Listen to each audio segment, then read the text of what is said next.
Narodenie. Tak sa začína cesta každého človeka. Rastieme, dospievame a neskôr v budúcnosti si píšeme svoj vlastný príbeh. Zaoberáme sa tým, či je náš život naozaj taký dobrý, či v krajine, v ktorej žijeme, je nám umožnené rozvíjať svoje schopnosti, slobodne šíriť názory a plniť si vlastné sny. Každodenný život nám prináša radosti, starosti, ale aj chvíle nezabudnutelných momentov, ktoré môžu pretrvávať na veky. V našich čoraz viac uponáhľaných životoch je však menej a menej času na otázky. Kam táto spoločnosť vlastne smeruje?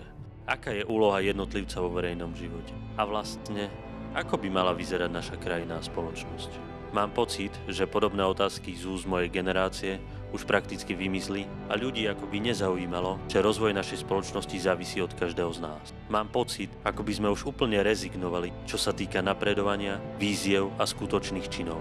Činov hodných obdivu a nasledovania.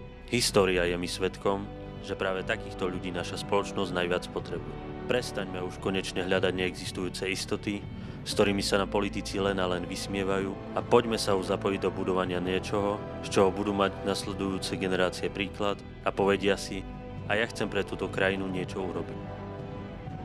Máme na to, aby sme našu krajinu posúvali ďalej. Začnime tým, že pôjdeme 5. marca voliť. Ako autor týchto riadkov si pokladám povinnosť sa vám predstaviť.